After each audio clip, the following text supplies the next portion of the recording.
I said, it's good to see you guys. I am tired, but good. So for the next few weeks, most of you know, I started doctoral work a week ago.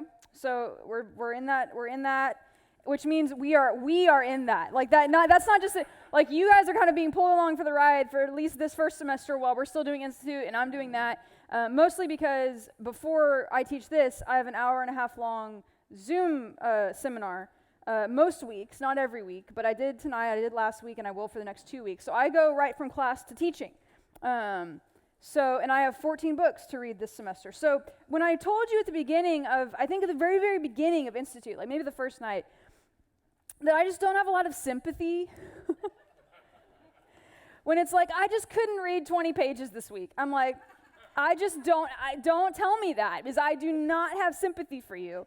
I just don't, and maybe that's a bad thing, I don't know, but I just don't, and so, anyways, but yeah, so we are doing a doctorate, is really what I'm telling you. We are collectively in this together at this point, because you all see me right after that. So that's going to mean one of two things. One, it's going to mean that I've been sitting for an hour and a half just taking in information, and so I'm going to be like ready and amped, or it's going to mean that I'm just done. And so we'll see what happens. Like, who knows where we will end up tonight. Lord help us, right? So anyways, but it's good to be with y'all to talk about Jesus of all things. Like, finally, we've been doing this for how many weeks now? I mean, months and months and months. And we're finally actually going to talk about Jesus. And we've talked about Jesus a lot, actually, when you think about it. We've talked about things, especially when we talked about the Trinity, right? We talked about figuring out words like ousia, and does he have the same personhood, and is there any individuality in the Trinity, and what does it mean for them to be? So we talked a lot about Jesus at that point, figuring out, okay, yeah, Jesus is both co-eternal with the Father, he's eternally begotten, he was begotten, not made, Jesus doesn't have a beginning point, he is the second member of the Trinity, Jesus is God. We've talked about that, right? So we've kind of hammered out that, hopefully, we're all on the same page, or at least kind of reading from the same book at that point, or on that point, rather. So tonight, what we're going to kind of do is we're going to talk a little bit about Jesus as Jesus is revealed in the Gospels. So we're going to kind of take a little bit of a left turn from the textbook, get a little actually less technical, maybe tonight for some of it, which some of you are like, thank you. Some of you are like, no, I really wanted the technical stuff. We'll get there, I promise, and we'll talk about that more. But tonight, what I want to do is kind of process with y'all three, and then there's a fourth that kind of gets added on in biblical scholarship as we've progressed, kind of thinking through these things. I want to talk about the offices that Jesus fulfills and why that is important. So most of you, maybe some of you perhaps, have heard how Jesus is a great prophet, priest, and king, right? Like that language might sound familiar to us, that Jesus is the great prophet, he's the great priest, he's the great king. The fourth one that we kind of add in there is he's also the Son of Man, right? And we've talked a little bit about that title a few times. Mostly comes out of Daniel 7, right? It's Jesus' favorite title for himself in the Gospels, so that's a good thing to pay attention to. Jesus absolutely 100% shies away, if you read the Gospels carefully and don't try to read into them what we think about Jesus, but read them as they are and meet them as they are. Jesus definitely is seen to be shying away from the title Christ, from the title Messiah. He does not really take that title for himself. He loves to talk about himself as the Son of Man, though. So we definitely should pay attention to that. We definitely should kind of figure out what's going on there, right? Like that seems to be important for Jesus' self-understanding and mission that he kind of views for himself. But the ones before that, this idea of him being prophet, this idea of him being priest, and then king, are really important because they help us tie Old Testament messianic expectations with how Jesus kind of fulfills them, exceeds them, breaks them wide open, destroys expectations, replacing them by even greater things, those types of things. So let's talk about kind of these offices that Jesus fulfills, because it's important in understanding who he is, what he's doing, and why.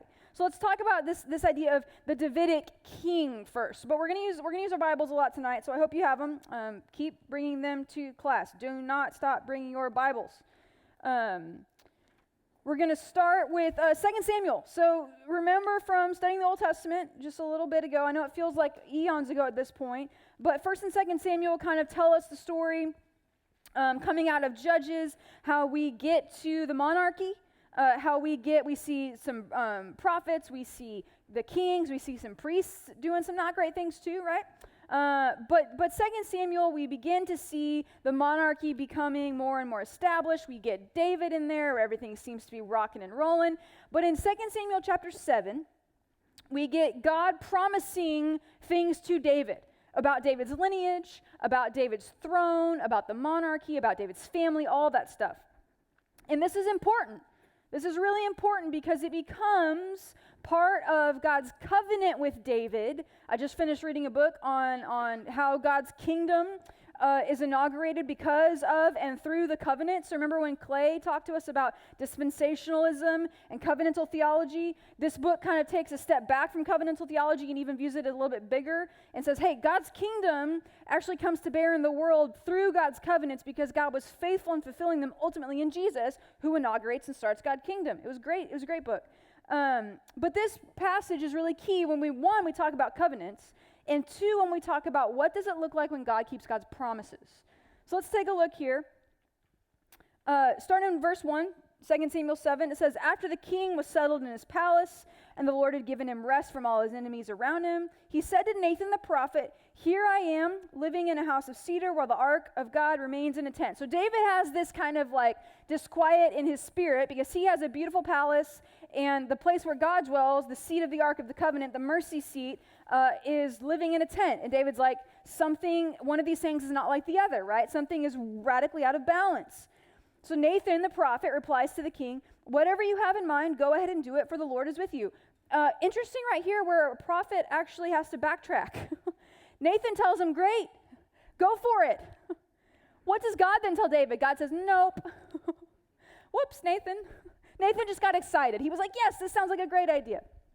And then verse 4, but that night the word of the Lord came to Nathan saying, go and tell my servant David, this is what the Lord says.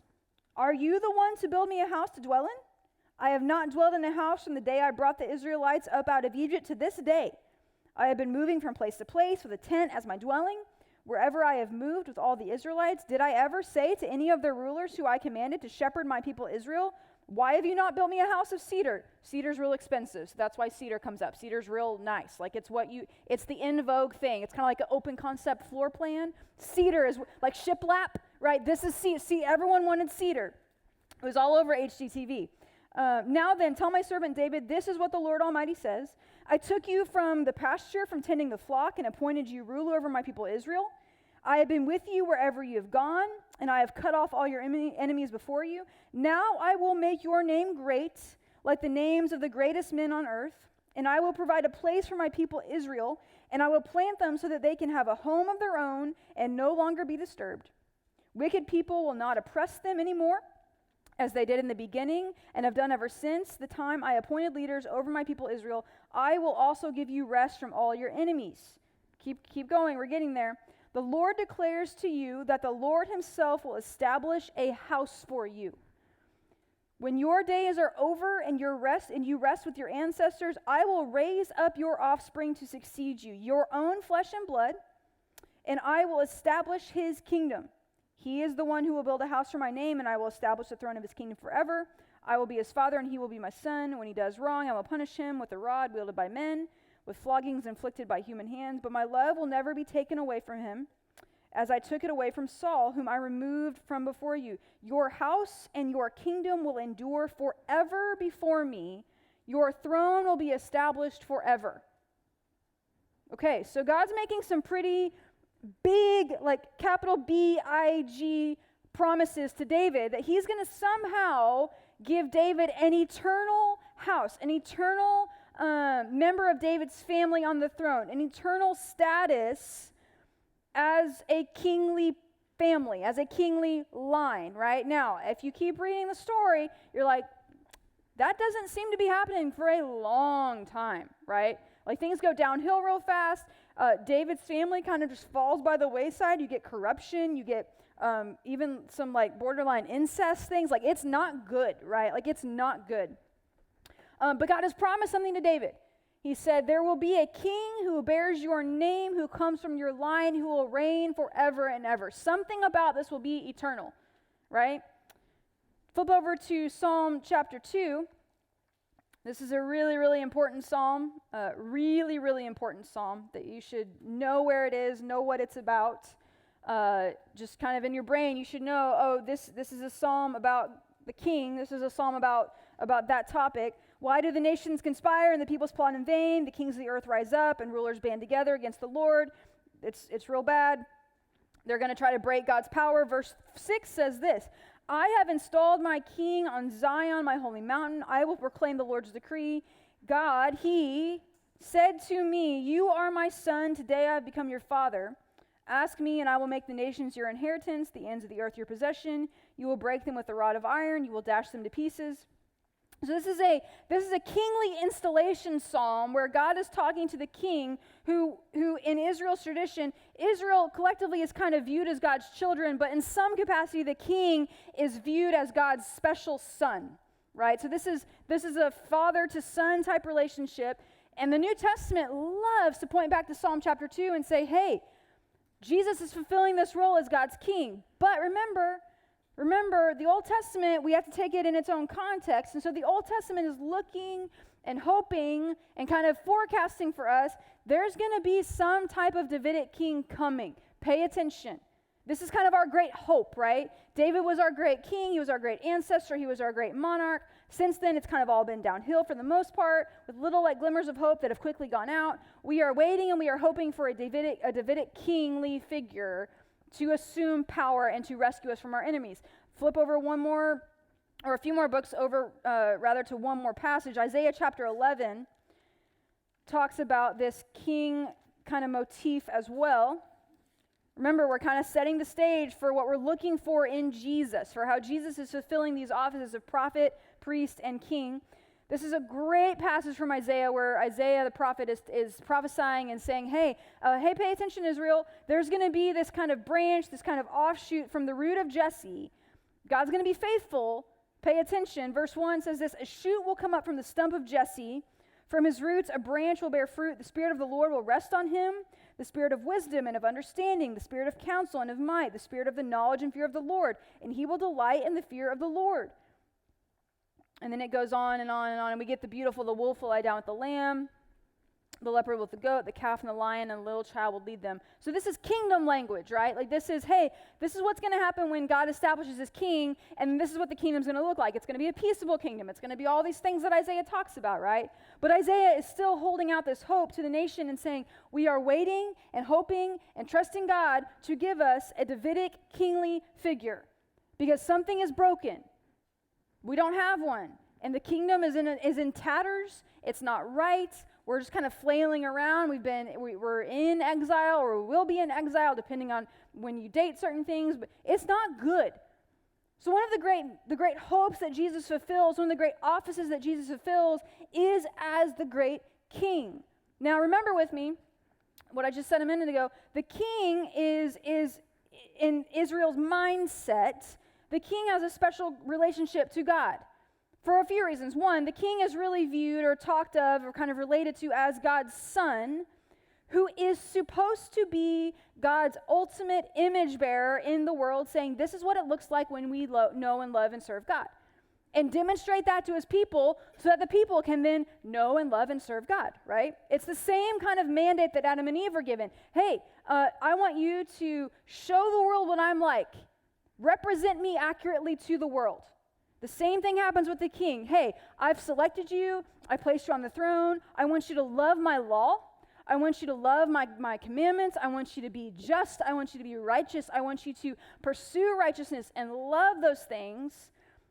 Not so that you're a great king and make a great name for yourself, but so that then Israel as a collective whole will do these things.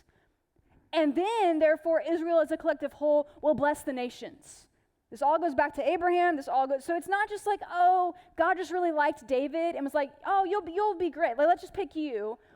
No. God is selecting a kingly figure who's going to reign over Israel as God's kind of regent, as God's representative, who's supposed to accurately represent what it looks like to know and love God, to love God's law, to walk in righteousness and truth, to love justice. Not just so that Israel flourishes, but so that everyone flourishes, right? This whole blessed to be a blessing thing. So we're looking for a king. We're looking for someone who is accurately representing God to us. If we're following this king motif, we're looking for a son of God type figure who's accurately going to represent God to us, who is going to love God's law, who's going to fulfill God's law, who is going to walk and uphold truth and justice and righteousness so that everyone will be blessed.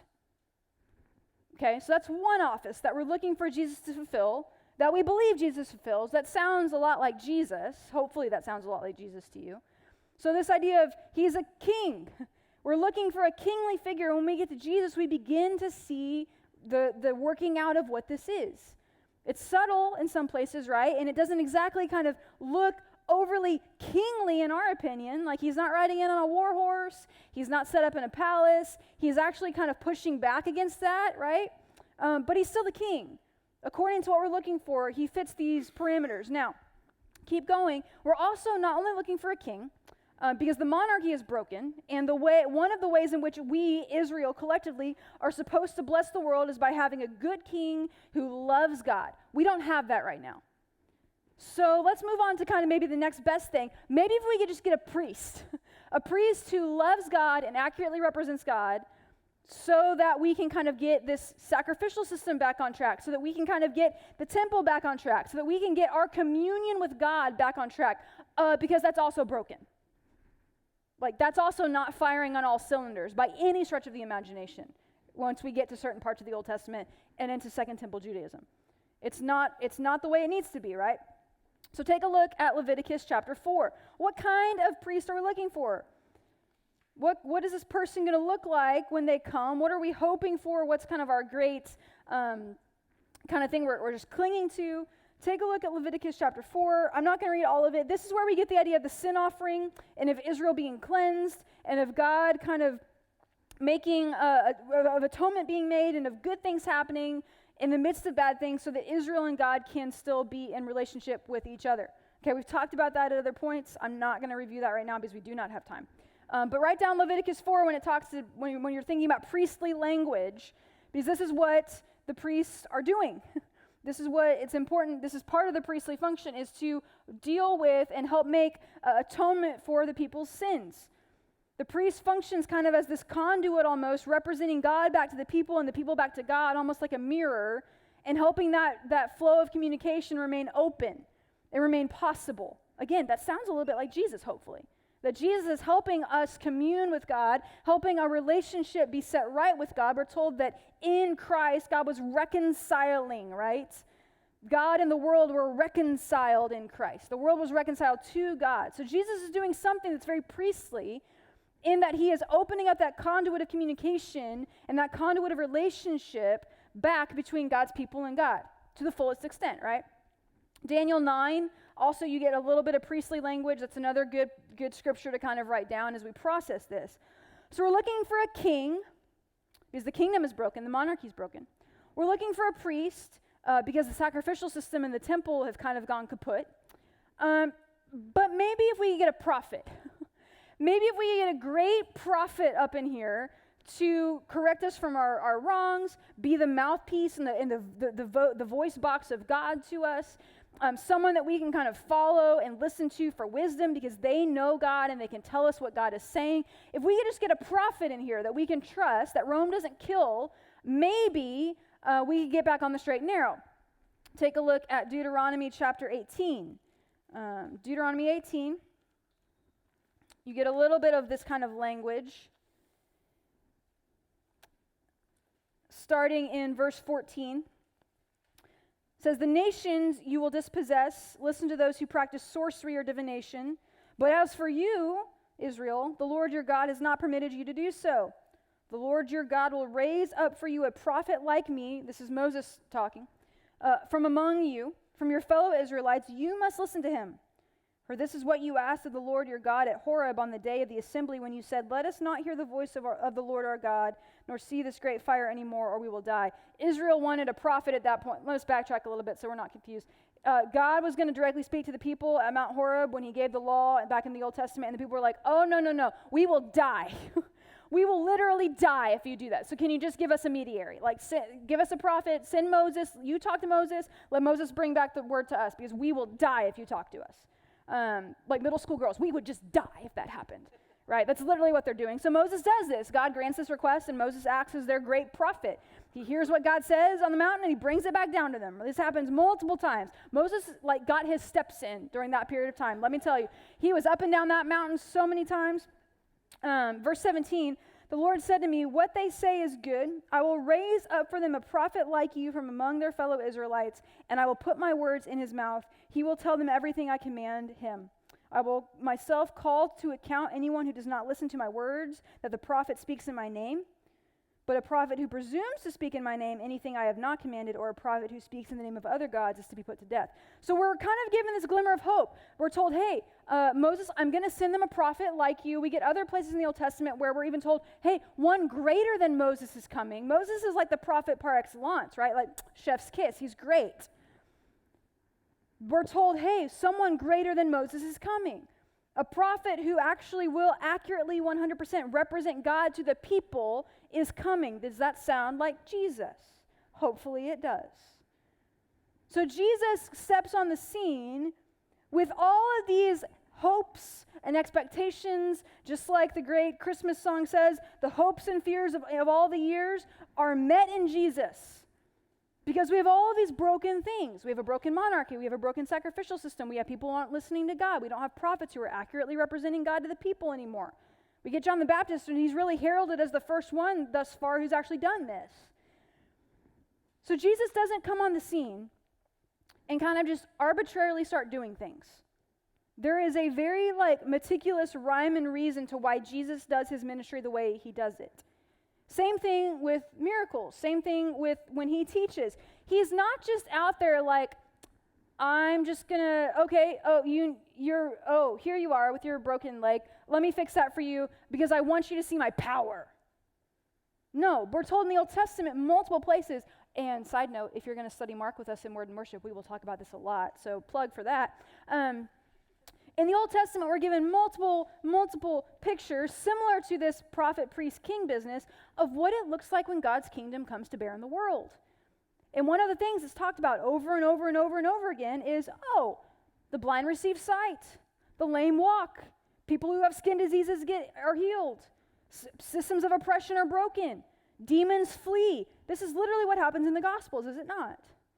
We see Jesus step on the scene and begin to kind of assume these roles of prophet, priest, and king. It's subtle because in our minds, because we're human and we love power and we love just being in charge and we love strong people and people who can speak really well and have great authority and have a great 5, 10, 15-year plan. We think that's great. We're like, yes. We're programmed to want this, right? Jesus annihilates all that and he's like, blessed are the meek, for they will inherit the earth, right? So when we read about this, great prophet, priest, king, yes, that's what we want. We're on board with that. That sounds great to us. We're like, can we get one of those for ourselves, please? That'd be great.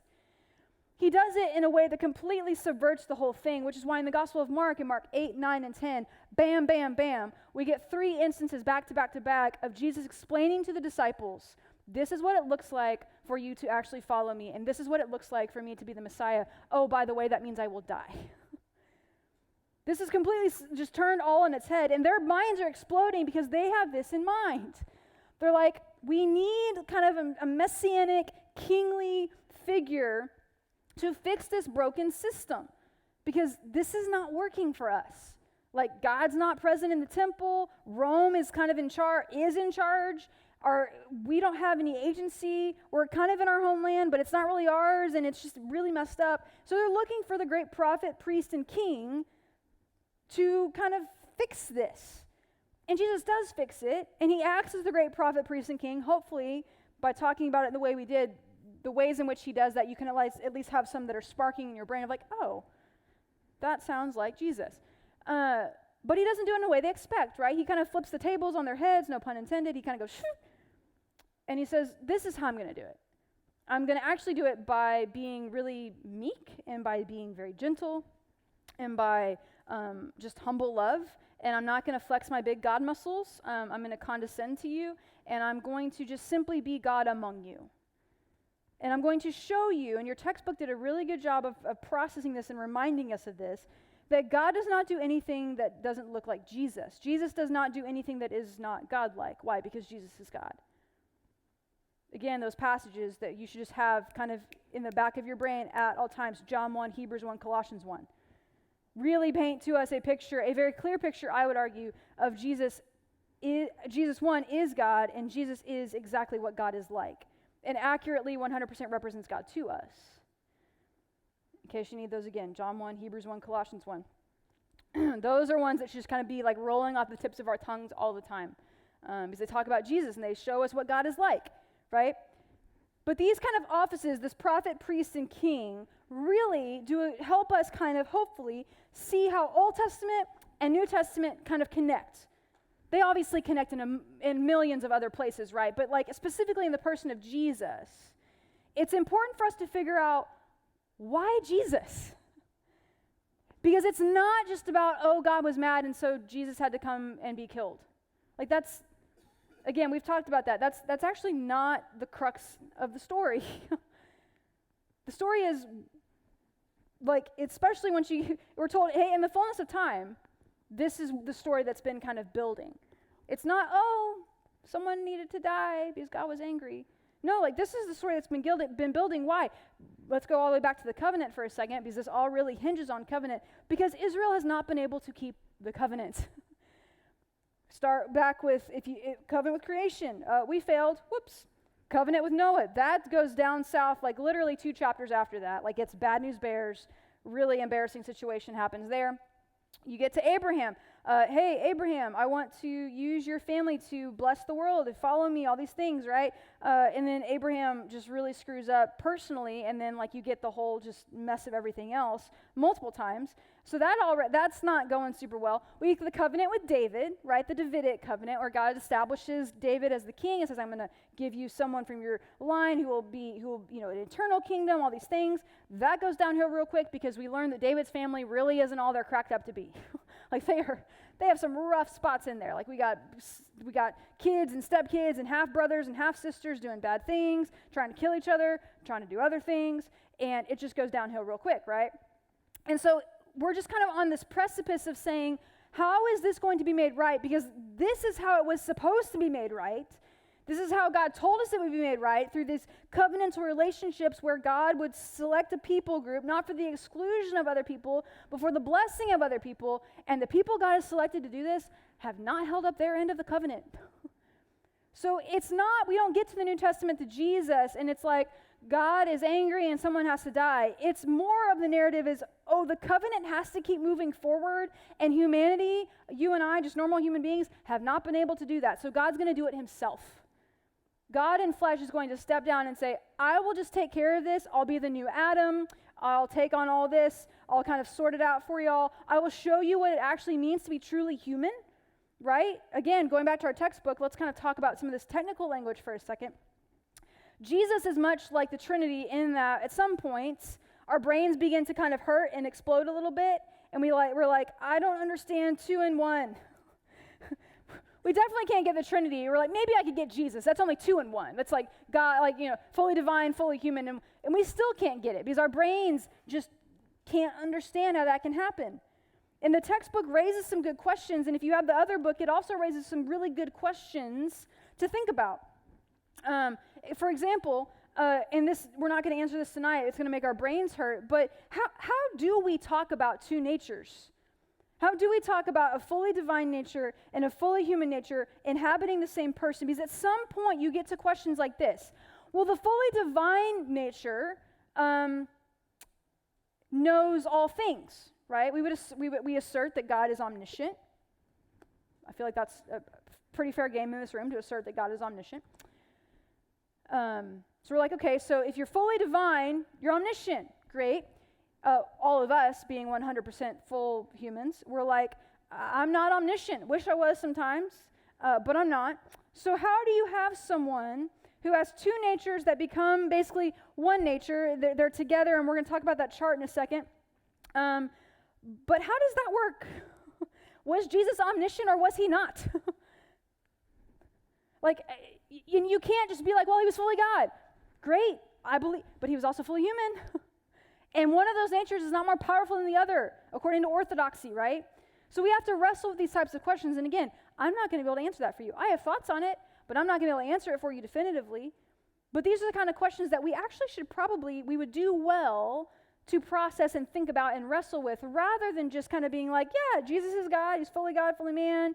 But if we're honest, most of us probably lean more, if we're gonna lean to one side, I would bet that most of us probably lean on the side of erring towards divinity rather than humanity, right? That tends to be the pattern that I encounter is more people are much more comfortable talking about Jesus as God, as divine, than we are talking about his humanity.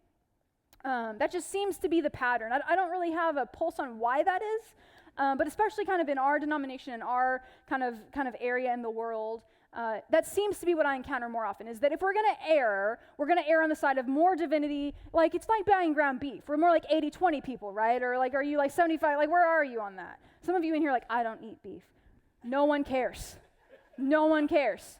I do, and it's delicious, and you are missing out, let me tell you. But some of us do that with Jesus, right? We're like, oh, he was, and then we would not say this out loud because it's heterodoxy. It would make us heretics. But we think it sometimes, maybe we don't even realize we're thinking it, but it just kind of creeps into how we process and how we view Jesus. It's like, oh, he's God. Yes, he is. Again, John 1, Colossians 1, Hebrews 1, I'm on board with Jesus as God. I'm also totally on board with Jesus as human, because that's what's revealed to us. That's what Christian orthodoxy has told us. That's what tradition tells us. That seems to be what the scriptures tell us too. But it definitely poses some really tricky questions, does it not? Where we're kind of like, I don't know how to reconcile that. But I think it's worth our time and it's worth our consideration to think about things that make our brains hurt a little bit.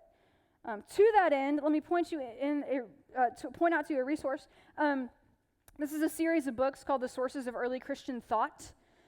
The sources of early Christian thought, most of them are about this size. They're little. But before you're like, oh, a small book, yay.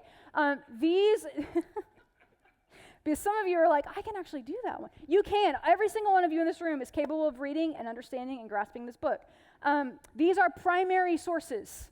And what I mean by that is if you get one of these books, you're going to get to read Athanasius writing about stuff that was going on during the councils, in his kind of argument as to why he argued the way he did. You're going to get to read stuff from Nestorius. You're going to get to read stuff from Apollinarius. You're going to get to read stuff from Theodore of Moptiestia. You're going to get to read, this is Nestorius. Yeah. So you remember how you read this week about how they argued about the word Theotokos, the mother of God or the bearer of God? If you pick this up, you get to actually read Nestorius' first sermon against the Theotokos. He was not on board with that. A bunch of other people were. And you get to actually read the primary source, which, if you've ever done research of any kind, you know that primary sources trump anything. Primary sources are the bread and butter of when you actually want to get into a field. No one accepts, I'm doing my doctorate, no one is going to accept any work I do if I do not dive into primary sources. I can't just go read this textbook and be like, oh, I'm an expert now. No, you're not an expert until you're reading primary sources of anything, right? So pick one of these up, flip through it, but to kind of emphasize this, I'm just going to read a little bit of one of them. Let's see here. I'm just going to pick one. Let's see. Athanasius. This is titled Orations Against the Arians. Okay? He's real straight to the point. He's not messing around. He's like, I'm coming in hot. This is what he says. He starts off, just consider. Now, this is a translation. So if you really want to get down into the nitty-gritty of primary sources, you would read this in the original language, but we're just going to read it in English tonight. It says, just consider, like people who do not grow weary in their impieties, but are hardened in them after the fashion of Pharaoh. They hear and observe the Savior's human characteristics in the gospel narratives, but are perfectly forgetful after the fashion of this other guy who was forgetful of the Son's paternal divinity. With reckless boldness of speech, they ask, how can the Son be out of the nature of the Father and like the Father in essence when he says, all authority was given to me? And then he quotes Matthew 28. And the Father judges no one, but has given all judgment to the Son, John 5. And then he goes on and quotes a bunch of other scripture to back up his point. And then he says, these people who are arguing against this, they add, if, as you assert, he was the Son in virtue of his nature, he would have had no need to receive anything, but would have possessed it as Son in virtue of who he was. Moreover, how can he be, by nature and in truth, the power of the Father when he said at the time of his suffering, now my soul is troubled, and what shall I say? So he's literally wrestling with Scripture. And he's like, here's what y'all are saying, here's what I say. And they get a little bit feisty sometimes. Like they call each other out, and it gets like real interesting. And then he says, if they argue in this way, however, they ought to carry their rashness a step further and ask, why did the Logos become flesh anyhow? Like, why is this even necessary if this is what y'all are saying? And he just goes on and on and on. And it's really interesting because these are the people who are actually at the councils, who are hammering this stuff out, who are dealing with all these big questions. So, and they have this. So this is the volume that's on the Christological controversy. So it's literally what we read about this week. They have them on the Trinity. They have them on all these other things that the councils dealt with. Great little resource. The books have introductions to kind of orient you with the topic again, or kind of remind you of why these issues matter, what exactly they're writing about. And yeah, you have to read them a few times because it's old and they get a little wordy and they just kind of have these massive run-on sentences. But it's worth your time and effort if you are like, I really want to know more about those councils and kind of what's going on. Great resource for y'all to have because they deal with questions like, how does Jesus have two natures in one person, two natures that aren't seemingly at odds with one another, but are equally kind of present and equally at work, and what does that look like and what does that mean? Let's take a look at the chart in your book real quick that talks about these different heresies, because it helps us kind of, sometimes you have to know what you don't believe to figure out what you do believe. And sometimes it's not necessarily the best way to go about it sometimes, but sometimes it's the only way to kind of figure out. So page 133, you have this beautiful little chart. This chart is actually like worth its weight in gold because I didn't have this chart when I was learning all this. I had to make my own charts. And so this chart's really helpful in kind of orienting us around heresies. So things to avoid, patterns of thought to kind of avoid when we talk about Jesus, but also kind of showing us, hey, the dark gray box in the middle is kind of large-ish, and there's kind of a little bit of wiggle room for some people in there. But you can't go outside that box, otherwise we're having issues, right? So just kind of let's orient ourselves again to this real quick. The far left is the beliefs, the heresies that overemphasize the divinity.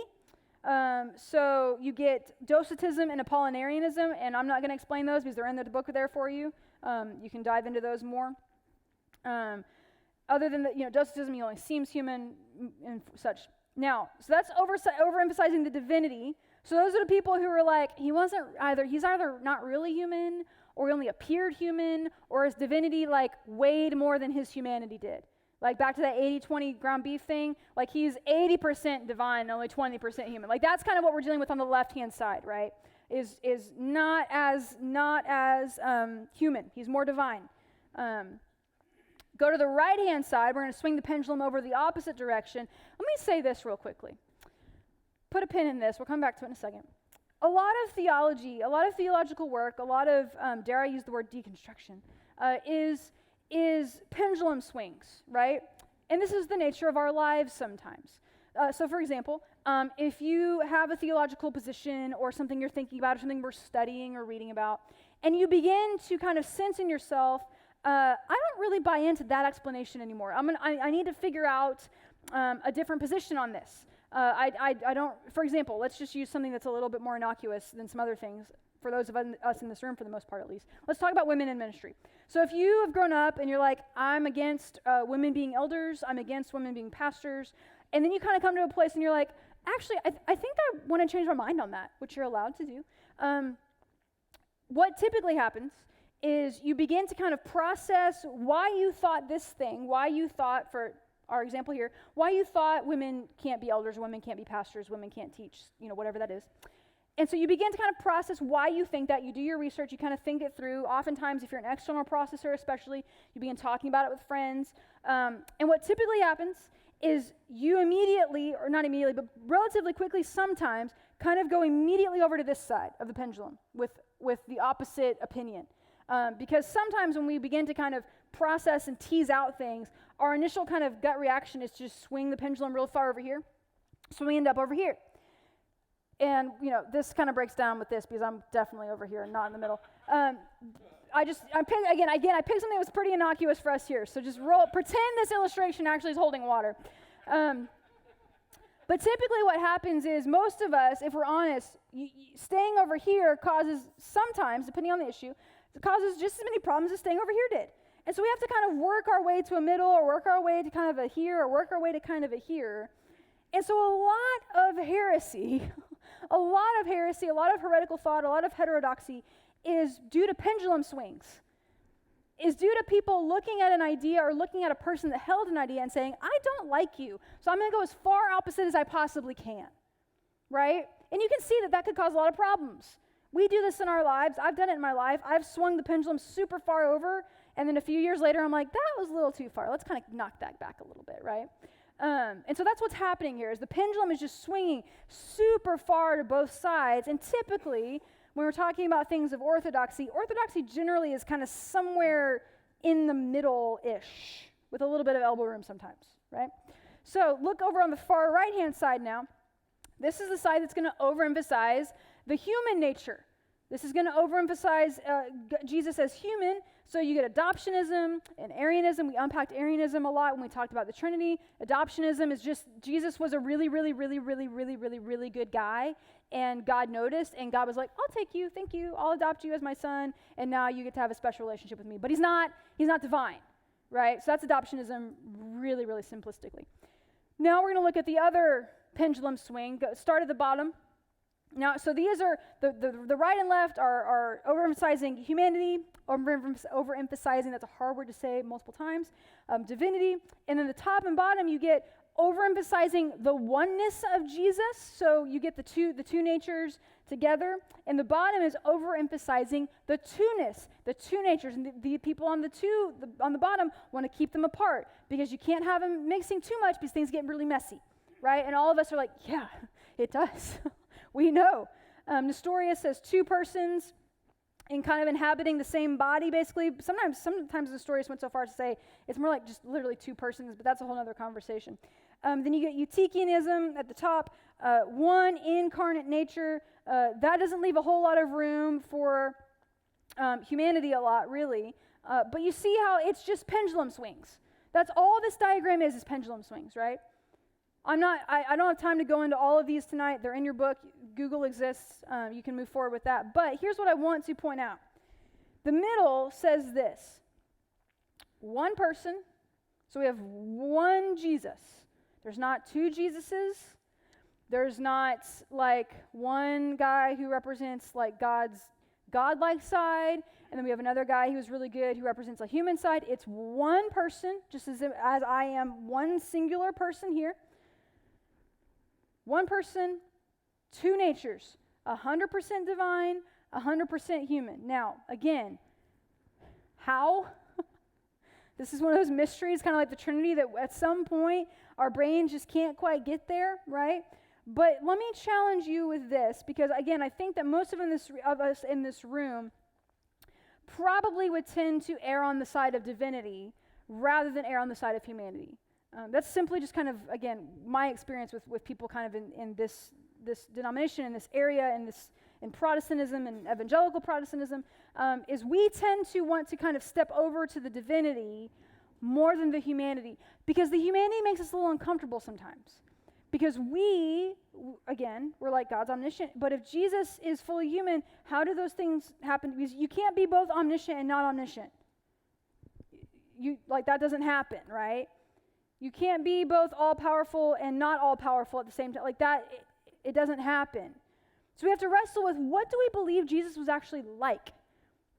And I think your textbook towards the end raises some questions just for consideration. For example, one of the great questions in biblical scholarship is, did Jesus know exactly who he was and what he was doing?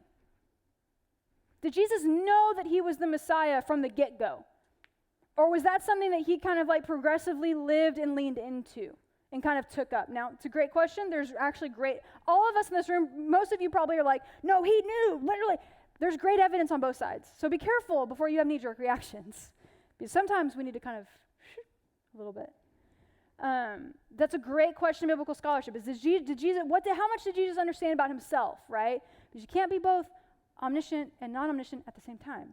And I don't know that there was like this trade-off, like from the hours of this to this, I'm omniscient, and from the hour, I don't think that's what's going on, right? So we have to wrestle with these things. We have to wrestle with these questions. And again, it makes some of us uncomfortable, and that's okay.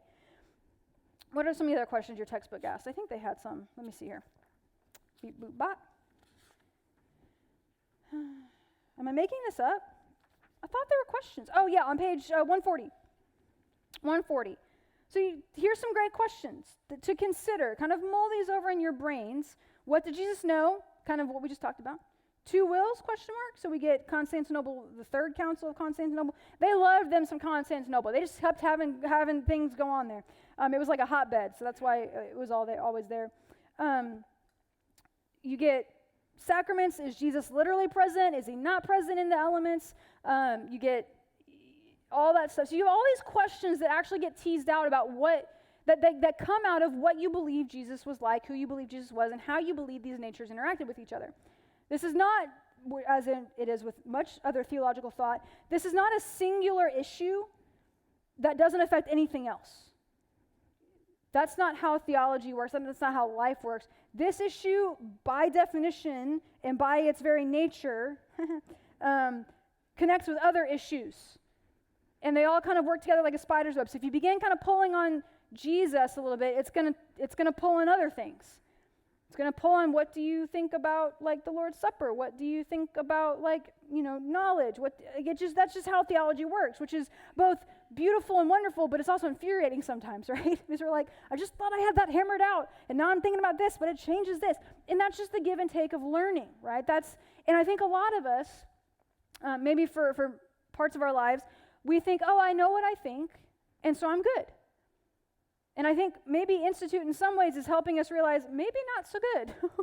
Like, not in a bad way, but of saying, I've literally never thought that before, or I've never asked that question, or I've just kind of always believed this because I just have, without realizing kind of the ramifications of that belief, and of kind of seeing how that ties in with other theological things, and how that actually matters in how we live our lives, and all these types of things, right? So these are good questions to consider. Again, these are questions that theologians and scholars are wrestling with even as we speak, I'm sure. So no one's expecting you to be like, I've got it. I solved it. I figured it out. Here's my thesis on this. If you do that, you will 100% get a book deal. So, I mean, maybe it's worth it. But no one's going to figure that out. But it's good for us to kind of be like, have I really thought about, like, who Jesus was, like, as a person? Rather than just kind of reading, like, oh, this page, like, this person existed. He was God. He did wonderful things for me. It makes my heart have warm, fuzzy feelings. Yay. But, like, Jesus as a person, Jesus as a man, what was that about? What was he doing? How was he doing it? Those types of questions are good to be asking as you process this. Again, I wrestle with this. Much like we talked about with the Trinity, at some point, at the end of the day, I have to come to say, God, this is a mystery. I've given it more thought. I feel like I have some deeper understanding, or at least some maybe better wisdom here. But I don't understand it. I can't make that happen. I can't make something have two natures in one person. Like, that's outside of my capabilities. So, could you help me, God, understand this a little bit more? But also, I surrender to the reality that, God, you are ultimately, at the end of the day, a mystery. A mystery that I know a little bit more of than I did 24 hours ago, but still ultimately a mystery, right? And again, that makes some of us uncomfortable, understandably so. But it's worth wrestling with. It's worth wondering these things. But I think hopefully, seeing how Jesus is fulfilling this prophet, priest, and kingly kind of roles and offices gives us maybe a little bit of a better perspective on who he was, what he was about. And let me tell you, if you begin to kind of remember, he's coming and he's acting out in fulfillment of covenant, and he's fulfilling and perfecting covenant, and he's actually launching a new covenant, all these things. And you begin to keep in the back of your brain this idea of him fulfilling the office of prophet, priest, and king. You will begin to see it as you read the Gospels. It'll begin to kind of like light some bulbs, and you'll begin to things will start firing as you read. And it's really, really cool. So let's pause there for a second. Questions, comments, thoughts. I know we all have them because this is confusing, right? This is tricky business, but it's good business. So let's kind of pause right there and process together. And some of us, hopefully, we can help each other kind of learn and process.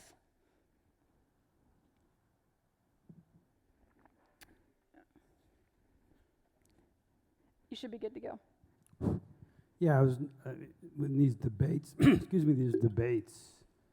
Discussions between the church fathers. Yeah. The book says they were uncharitable. Yeah. And how they fought dirty. Yes. And when one of them lost, he got exiled. That happened a lot, yeah. For the rest of his life. Mm-hmm. I mean, that's to me is like, wow. Yeah. You know, how will they know us? By our love we have for each other. Yeah. I mean, we do the same thing, which is why we have 12 different brands of Presbyterianism, right? Right. No, I mean, it's kind of reminds me of the Old Testament and very few bright spots. And even in the New Testament and post-New Testament, it's the same story. Yeah. It's human nature. It's humans trying to figure this out, and just, sometimes when you get too passionate people talking about things they're passionate about, sometimes things get kind of messy. And that happened a lot at the councils where, punches were thrown at councils, people were exiled. Some people were kind of ultimately resulted in death for some people sometimes. It's not oh, this is a great, woo.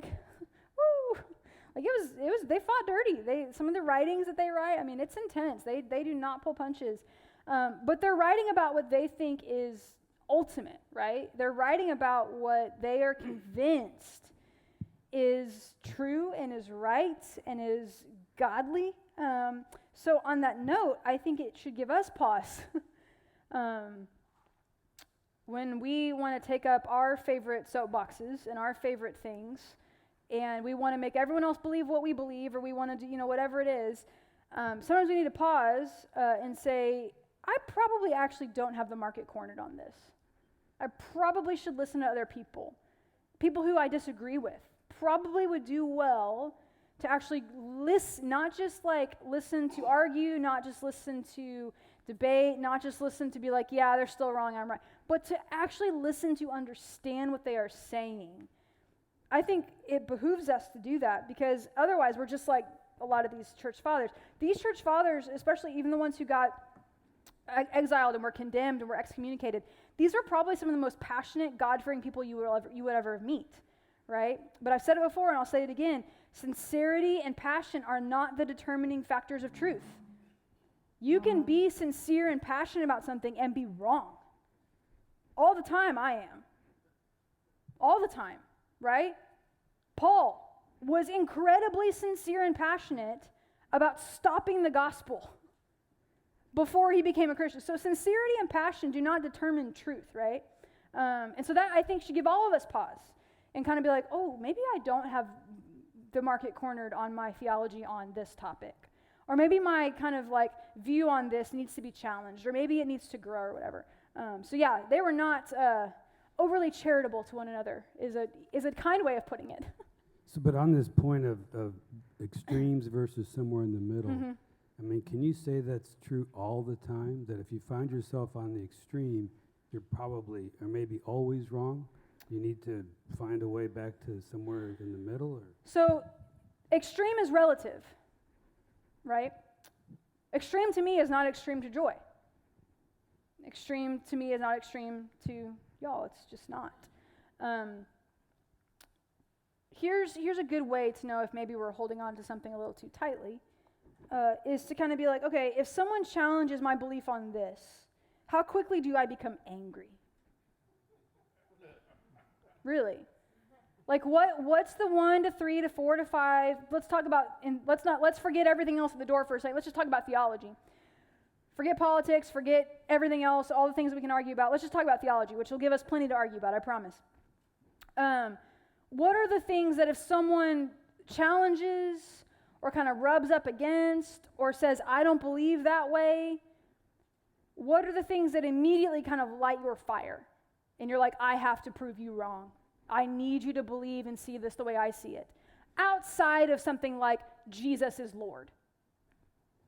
Like, obviously you should probably, kind of go to bat for that. But, outside of like things in the creeds, like what theological topic is so like white-knuckled by you and me, because I have a few, that if someone challenges or rubs up against, I feel the need, the compulsion, even, not necessarily from the Lord, to engage them with that, to prove them wrong, to help them change their mind, to help them see the light, to prove my point, to argue my side. What are those things for you? And if you don't have any, that's either good or bad. I don't know. I don't know which.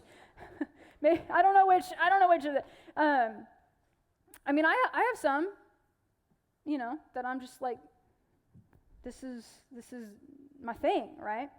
And I'll go to bat for it. But again, probably don't need to every single time that comes up. Or maybe I don't need to let myself like have this like heartburn when someone disagrees, right? And kind of stew on it for the next 48 hours. Like, what are those things for you?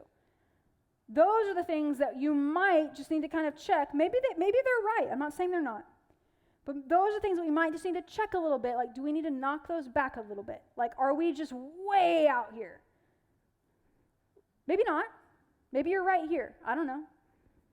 But think about that in your life. What are my pet theological issues or topics? And why? Why is a great question to ask ourselves. Why? And process that. Because we all are that way with different things. Maybe not so much with theology for some of you. Maybe it's politics. Maybe it's, do it with that too, though. Do it with whatever it is. Yeah. What else?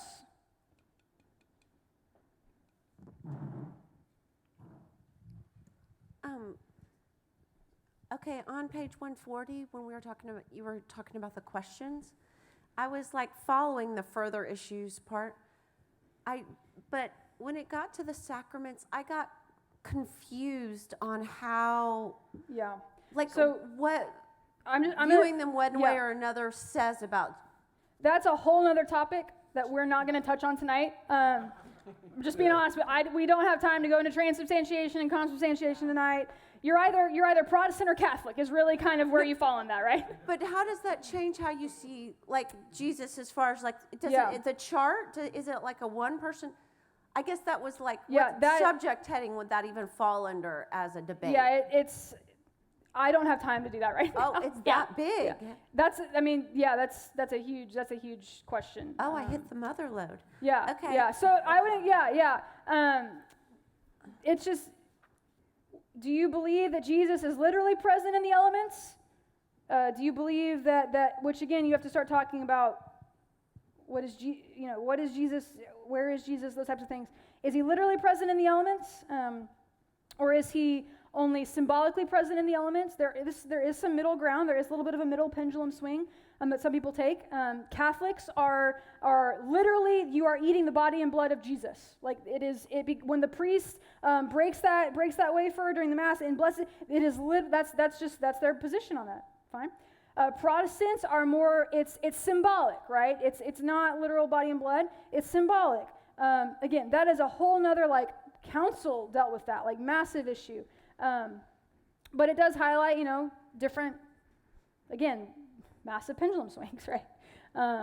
There are positions in the middle on that, by the way, but I don't have time to do that lesson tonight. It's a big lesson. So that changes your Christology, though? That's not just like a different issue? That's where I was like trying to follow. Again, I don't have time to do that right now. And then does the suffering part, when it was bringing up the passability and impassibility, it seemed like that's like a very similar argument to like a chapter or two ago with the changeability. Yeah, impassibility and immutability are linked in some ways. Okay, so it's immutability is God cannot change. Impassibility tends to be God cannot suffer. That's kind of how those get broken down. Okay. They're definitely connected though, because Usually, most people would say that to suffer involves change, right? After you go through a period of suffering, you are a different person. After you experience suffering, you've changed. So that's why the language gets tricky, because they're related, but they sound the same in some ways, and so it kind of gets conflated sometimes. But yeah, they're definitely impassibility, immutability, kind of get drawn together in conversation. It's a big, good question. Yes. There we go. Here. There we go.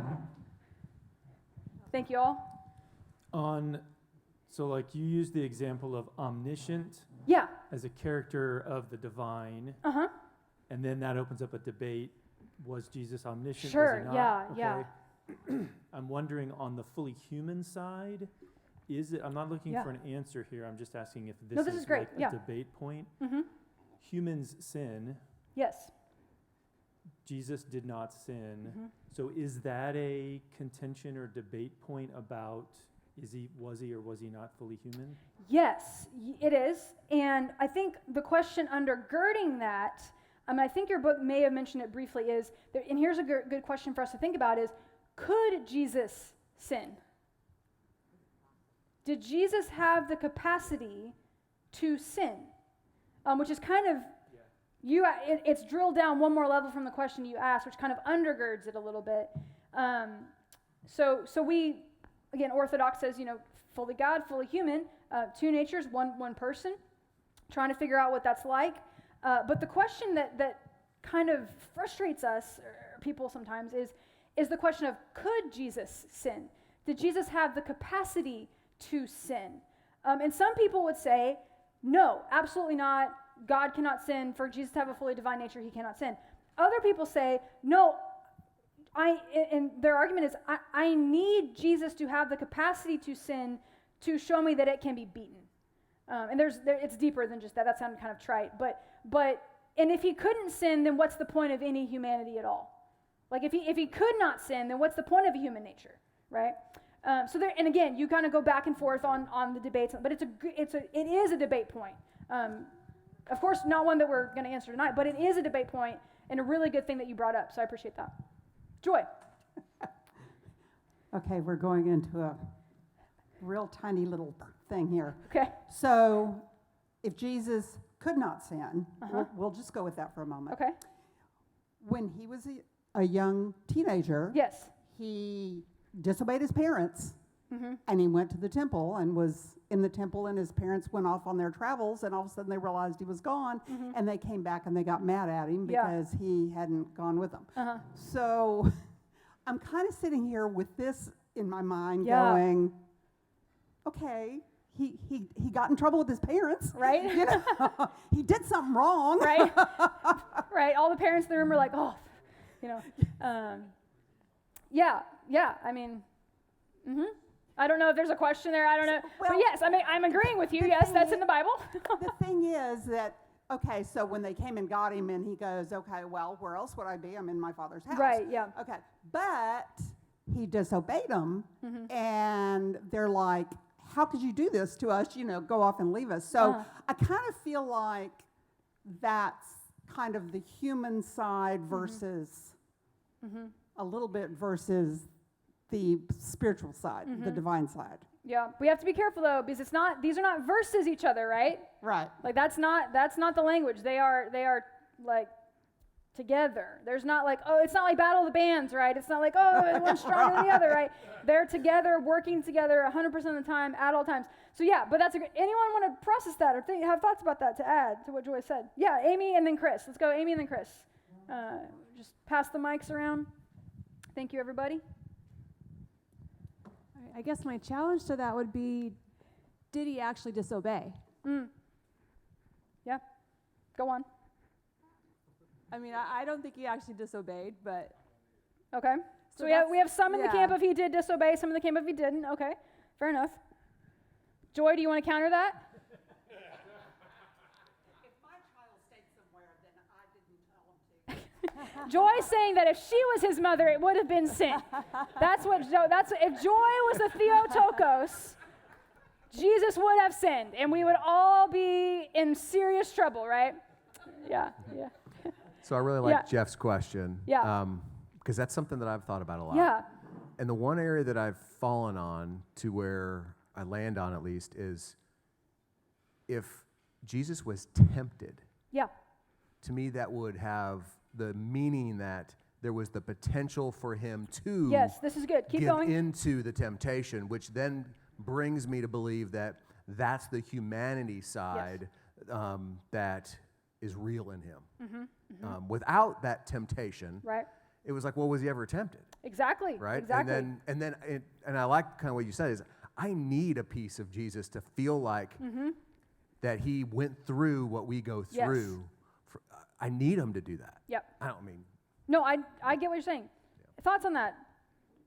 Back to Amy. Amy's got the counterpoints tonight. Come in and hot. No, well, it's not a counterpoint. It's just in addition to, like, if he did not have the capability to sin, it wouldn't be a big deal that he was sinless. Yeah.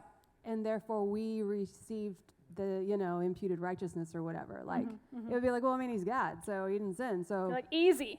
so I don't know. That's my thoughts. Okay, Mickey? I'll just read a Hebrews 2:18 because speaking Yep. of Jesus, because he himself suffered when he was tempted, he is able to help those who are being tempted. Exactly.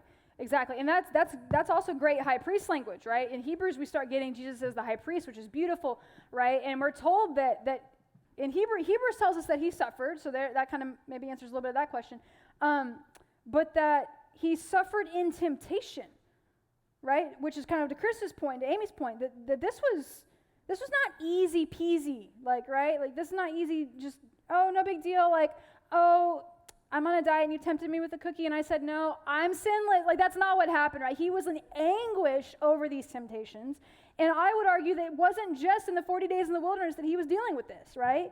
You kind of get like the creme de la creme temptations in the wilderness, which I would argue haunted him for the rest of his ministry. The temptations to power. That's exactly what the temptations of the wilderness are. If you've never read Henry Nouwen's book, In the Name of Jesus, you need to read this book. It's literally this big. You could read it in one sitting. Henry Nouwen's book, In the Name of Jesus, talks about the temptations of Christ. And it talks about how they are truly temptations to power, both in prestige and being known and being worshipped. These are the temptations that Jesus conquers essentially in the 40 days in the wilderness, but I would argue that those haunted him for the remainder of his ministry. He didn't just leave them behind in the wilderness, never to be tempted again, right? Like, this is the great temptation, is to power, is to fame, is to all those things. Hey, if you make bread out of stones, not only are you going to feed yourself, Jesus, people will also flock to you because you'll be the most powerful person in the world. If you could produce food for everyone at all times with nothing, you would be the most powerful person in the world. That temptation is not just about, oh, I'm hungry because I haven't eaten for 4 days. That temptation is a temptation to worldly power, as are the rest of them, as are the other two. They are temptations to power. They are temptations to relevance, which I think all of us struggle with in some ways, right? Okay, what else? Point guess. Come over here. Can we get a mic over here to David? You brought something up that we haven't even talked about is did Jesus have two wills? And I'm thinking at Gethsemane, he says, not my will, but thine be done, sort of thing. And it also seems like that was a temptation to not go through this this hell on earth, literally. Yeah. Okay. And the book doesn't even address it. I don't know if there were any arguments about two wills. Yeah, and so how does two that wills- relate to Yeah, so two wills is being going to human be and divine? Yeah, two wills is going to be out of bounds. One will kind of, and again, some of this is semantics, right? Will kind of sounds a little bit like nature because our nature is so you kind of, you're kind of getting into some semantics there. But you do raise a good point in bringing up the Garden of Gethsemane where we see Jesus in anguish, right? We see a person who, there's a few ways to read that text. One is to say you see a person who knows exactly what's about to happen and says, nope, not real interested in that. The other way to read that is to see a person who has a pretty good idea of what's about to happen, because other messiahs have gone through this before. Other people have been crucified at Rome's hands before. And who says, are we sure about this? Like, are we real sure about this? Because I'm not sure about this, right? Another way to read that text is as Jesus kind of, again, having anguish because he either knows or has a pretty good inclination of what's coming, right? Because he knows he's kind of ticked off the people in power and that they're coming for him. And you have someone who is kind of wrestling with, will God vindicate me? That's another way to read that text. We all probably read that text very surface level one way, but if you dig down a little bit, you do a little bit of work with it, and you begin studying what other people have thought about it, and tradition is kind of like, played around with this a little bit, you get another way to read that for some people is to say Jesus is kind of wondering, like, okay, if I go through with this, if I go to my death here, will God vindicate me, and will I be resurrected? And again, all of you probably had visceral reactions to one of those three options. You're like, absolutely not, right? Again, pendulum swings. Don't knee-jerk react. If you can leave Institute with one thing, I would let that be one of the things. Do not knee-jerk react. Listen. So yeah, but we do, regardless of where you fall on that, you do get a picture of someone in anguish with a lot of questions, right? Who perceivably is struggling with the temptation to be like, actually, peace out. Like, this is nope, right? Because why have that conversation? Why be in such anguish and prayer if that wasn't on the table as an option? If that's not on the table as an option, then there's no need for anguish, there's no need for prayer. It's set in stone, we're moving forward. But if Jesus is in anguish, that means there's another option on the table to not do it, right? So yeah, great. Let's come to Debbie here real quick. I'm glad you brought that up. Well, one quick thing, he was in great anguish when Lazarus died too, and yet he knew he was going to raise him. Yes.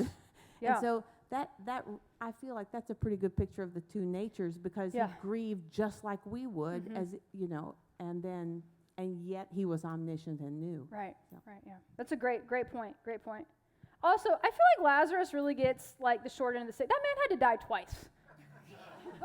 Like, everyone's like, yes, how great that you're dead, and then bam, you're back. And he's like, okay, that was great, thank you so much.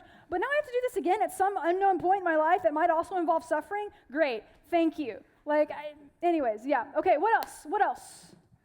Okay, microphone back there. In response to the human part about if you're human, it's human to sin.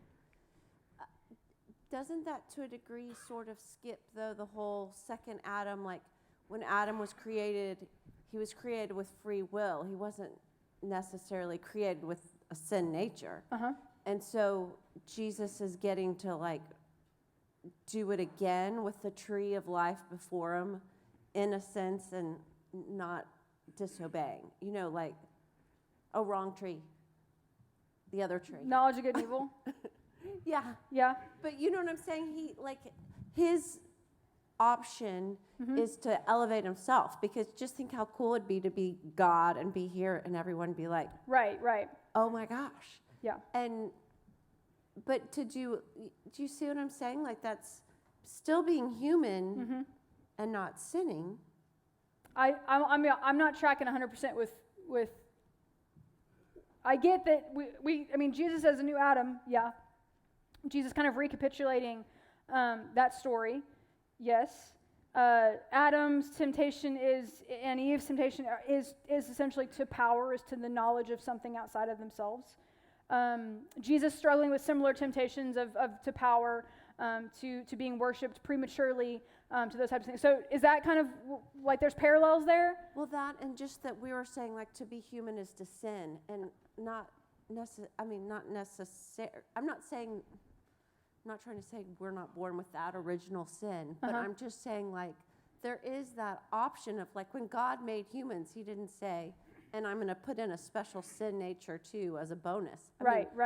You know what I mean? Like, Jesus couldn't be fully human without the built-in sin nature. I guess like The ability to sin. yeah, he has the ability. Right. Yeah. Wait, am I Jesus saying does it not have wrong? a sin nature. That's what I mean. Like he has the Yeah. ability to sin, but it doesn't mean his not sinning doesn't make him not human.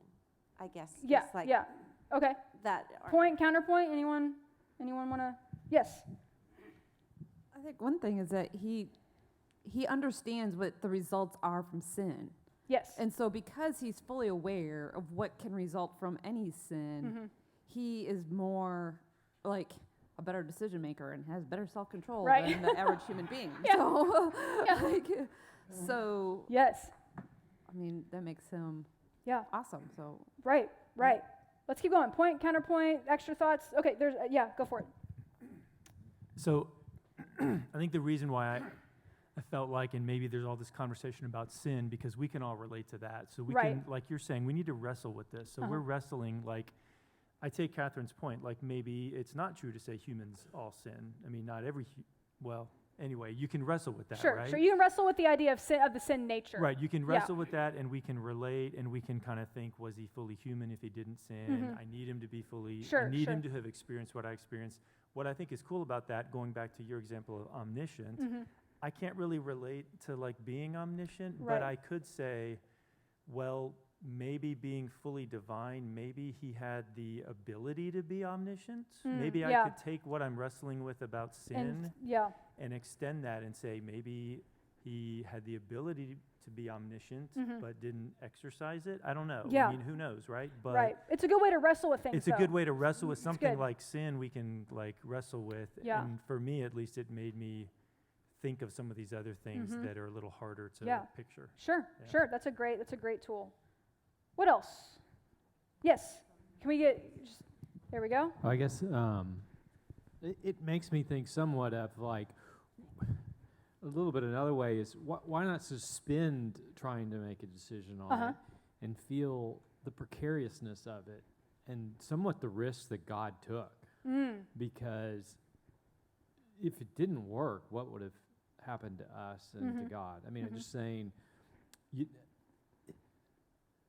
sometimes where I come from making sure that why is it so important for me to understand? Why can't I hold some of it in suspense Yes. and feel through it and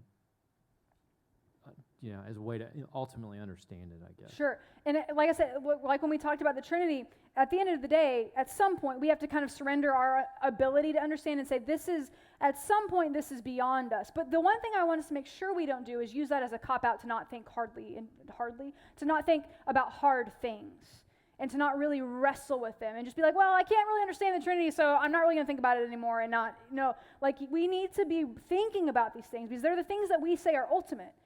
Right? If Jesus wasn't the God-man, we're not here right now doing this.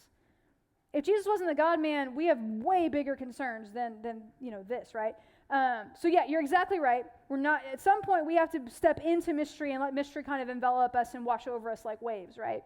But we also, I think, are invited to partner with God in the mystery as God reveals God's self, so that hopefully we know a little bit more about God today than we did yesterday, right? We're not like you said, we have to let that be kind of, let it be what it is, which is a mystery. But I think God invites us into that mystery as God reveals himself to us more and more. Yes? When we're filled with the Spirit Yes. is when we are the most able to face temptation and overcome it. And so then with Jesus being filled completely with the divine, he could. But yet he still felt the temptation, but had the divine. And the book kind of alluded to that's how the more we're filled and the more we, the more Christ-like we become. So it's the divine that gives him the power to face the temptation. Yeah. Yes. What else? Yes. Go for you're on, Pat. Okay, Go for all right, it. thanks. All right, so one thing that kind of causes me a lot of thought, I guess, is I look at it, you speak about the pendulum swinging, is the concept of Jesus being without sin, and therefore he doesn't have original sin. Is that what leads us down the rabbit hole in the early church to we've got to fix Mary, because Mary really can't be, you come back with the Virgin Mary and suddenly Mary has to be Immaculate Conception. not Jesus, is hers. And so Yeah. I kind of begin to wrap my head around that going, did the pendulum swing too far and get stuck out there on that limb? Sorry. No, that's a great question. I'm actually going to look up something real quick because I want to make sure that I tell you. So I'm going to talk while I do this so that it's not as awkward as it would be if it was just silent. Because we don't like silence and we have a real hard time with it. Since Mary's not is the mother of human, Jesus, not the mother of the divine, It depends on who you ask. because Theotokos does the mother of God. Uh-huh. It gives it can lead one to think that she birthed Easy. Easy. she did, but what came from her? I know, yeah, but what came from her? Yeah, the human part. Yes. Yeah. Because God created her. So the reason the Theotokos matters is because the idea of Mary as the mother of God matters is because what do you think about Jesus? Was Jesus fully God? Did Mary birth him? Was she his mother? Yes or no? And that really kind of puts you in the corner. Let me just say this real quick. You mentioned it. I want to make sure we're on the same page because I hear this wrong a lot. The Immaculate Conception is not Jesus. It's Mary. Just FYI. The Immaculate Conception is not Jesus' conception. It's Mary's conception. Like when she was conceived. Just FYI. Because I hear that wrong all the time. So that was just for free. Yes, so the idea of the Theotokos, the mother of God, Mary is the mother of God, this was language that the councils hammered out. They landed on saying, yes, Mary is the Theotokos. And again, it matters because are you saying that when Jesus is born, does he assume eventually a divine nature? So he's born fully human, and then he assumes a divine nature? Because that avoids Mary being the mother of God, or is Jesus actually from the womb fully God, fully man? And so they went back and forth and back and forth and back and forth. Ultimately, at that point in time, the Theotokos won out, and they said, yes, Mary is the mother of God. And then, of course, that predates Protestant Catholic split. Clearly, that predates that. But for a long time, the church writ large was very okay with this. And we are in the minority. Remember that. We are the minority when it comes to that position. Protestants are. That's just good things to know. But yes, it matters, kind of language matters, where the pendulum swing matters. Yes, great thing to bring up. What else? We have a few more minutes. This is great. Lots of questions, I know, there's just a lot, right? Our brains kind of hurt a little bit at the end of this, right? It's just a lot. Yes, Amy, can we get Amy a microphone? I think the right side of the room is hoarding them for a while. We got to get one back over here. I just have a comment that it's just that what's been helpful for me is, I want to know all the answers because I want to, believe the right thing and all of that. Yeah. And obviously, as we've said, there are things we're never really going to be able to figure out. What has helped me when my brain hurts is to remind myself that if I could figure God out, then he wouldn't be worthy of my worship, you know? So if that helps anyone when y'all are struggling at times, just thought I'd share. That's a good word. And here's the other thing, kind of out of what Amy just said. I think sometimes, and this is not a bad thing, we want to be right. And again, that's not, we want to have the right answers. We want to believe the right things. I was listening to a podcast earlier this week, and they said that very rarely do you actually encounter someone who wants to be evil. We want to be perceived as good. Now, some people go about that in the wrong way, right? But generally, like, we want to be right. We want to believe correctly. We want to be good. We want to really, humans for the most part, psychological studies demonstrate, we pretty much want to fall in line and be told what to do. Like, we thrive in that, right? And so when we come to theology, sometimes there's like an anxiety or a nervousness that we need to get it right, because if we get it wrong, then we misunderstand God. And of course, that's true in a certain sense. But at the same time, I think, again, kind of to Amy's point, we have to leave room for the mystery. We have to leave room for God to be other than us. And to, again, free ourselves up to change our minds. You are free to change your mind on theological things. You're free to ask questions. You're free to go, hey, I've thought this about this Bible passage for a long time. After doing some more research and talking to people and learning more, I'm actually kind of going to, I'm changing my perspective on that, right? And that's okay. And that's like asking questions and thinking and kind of processing is part of the journey. So don't get caught up necessarily, and this is hard for me included, on do I have the right answer? Like, is this it? The question that is maybe a better question is do I love God more than I did 24 hours ago? Not necessarily do I know more about God. That's part of it, right? You can't really love someone if you don't know much about them. But do I love God more? Do I look more like Jesus? And trust that journey will help you see things correctly, rather than vice versa. Rather than saying, if I can just get my theological boxes ticked and kind of have it all down and know exactly what I believe and be completely right, and God just would 100% endorse this belief 100%, then I can know God, what God is like. Then I can have a relationship with God. Do it the opposite direction from that. Because knowing God will reveal things about God to you and show us how to think about God. Chris. So, comment on that. Since being part of the Institute, I went from the way you're describing it to a different place. Yeah. I went from I want to be right to realizing that it's not that I want to be right. It's that I don't want to be wrong. Yeah. Which is different. It is different. It's it is different. semantics. I learned that about myself, just digging in a little bit further, that as much as I want to be right, it's really not. It's really about some deep, place in some vow I made in my life at some point in time that I will no one will ever tell me you're wrong. Because of the way it made me feel at some point in my life. Right. And when I started to unpack that, it was less about just getting things correct. It was about, well, that's some people refer to that as doing your heart work, right? Yep. For me, that was this transformation of allowing myself to be wrong. Yes. I know that maybe seems semantics, but it's a pretty big transformation in my head. Yes, it is a very different philosophical position or even thought process or even just emotional place to be in, saying, I want to be right versus I don't want to be wrong. They sound the same, but they make you feel different ways inside. Like you kind of, it's a different position. And you're exactly right. Exactly right. Yes? I'm still confused about Mary. Okay.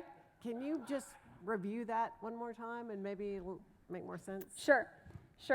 I'll give you kind of the quick view, right? So back in the day, you had people calling Mary the mother of God. The Theotokos is the word.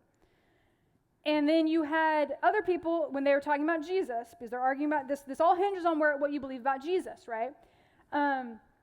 And so you had other people come in and say, no, Mary's not the mother of God because of how they viewed Jesus' natures, how they viewed if Jesus was only fully human, and then after he lived a while, then assumed a divine nature. So he wasn't born divine, but then he assumed a divine nature later on. So the people who thought that or thought, oh, he's just a good human, more like your adoptionism perspectives, those people back in the day were the ones that would come up and say, no, Mary's not the mother of God because she just birthed a human. Jesus isn't fully divine, right? So that's where you start having a little bit of rub. Jesus really affects what you think about a lot of things. And so you have people saying Mary's not the mother of God because Jesus wasn't fully God, or Jesus became divine later on. And then you have others saying, no, when Jesus was born, he literally is fully God, fully man, one person, two natures from the start. Therefore, we are able to refer to Mary as the mother of God, right? So that's kind of where they start butting heads based on what they think about who Jesus is and if Jesus is fully God and fully man. Does that make sense? Does that help? At birth. But what about Genesis? Mary wasn't around then. We're just talking about Jesus, though. We're talking about the incarnate, which Protestants have a lot of problems with Mary, and we really don't need to, guys. She's a great person. Like, she's wonderful. Like, we should aspire to be like her. Like, she is wonderful. You should think about her more than you do. I guarantee you should. We just have a lot of problems with her, and we'll talk more about this eventually. We have a bad taste in our mouths because a lot of us are convinced that Catholics aren't Christians, really, and they are. And so we think that because they believe, again, it's a pendulum swing. Your visceral reaction to when we talk about Mary is a pendulum swing. It's going from saying, all I've heard about Catholics my whole life is that they're wrong about this and that they pray to Mary. So they must be wrong about this, right? So I'm going to go way over here. I'm going to avoid Mary as far as I possibly can, right? That's kind of what we all do. We're not going to admit it necessarily, but that's what we all have done at some points in our life, for most of us, if you've grown up Protestant. And so we need to kind of find our way back. I would argue kind of find our way back a little bit to kind of this position. But yeah, so you're talking about Jesus is not incarnate until his birth, right? So Jesus doesn't take on flesh until he is born, right? So yeah, Jesus is present in Genesis. I know we're over, I'm sorry. Jesus is present in Genesis, clearly. We're told that he is the one through whom things are created, right? Without him, nothing is made that has been made. But you have to understand the argument that's being made is about Jesus' natures. It's not about, is Jesus eternal? It's not about, it's about Jesus' natures. That's why that argument comes up. Was Jesus born, which we assert that he was born, was he born fully God and fully man? It's not a question of, is Jesus eternal? That's not the question that's on the table when you talk about the Theotokos. Is Jesus born fully God, fully man? Or does he later in life assume a divine nature? Or was he never fully human to begin, or never fully divine to begin with? That's the question on the table when we talk about that topic. It's not addressing, they're not even concerned with the ideas of Jesus being eternal, yada, yada, yada. So that helps us understand that question better, because we want to bring all of our other questions to it, and that's just not the question they were asking with that topic, if that makes sense. That kind of maybe frees us up to think about it a little differently. I know we're over. I apologize for that. Let me pray for us, and we'll be gone. Also, if you are one of my word and worship leaders, please do not leave just yet. Let me pray. God, thank you so much for bringing us together tonight. Get us home safe. Amen.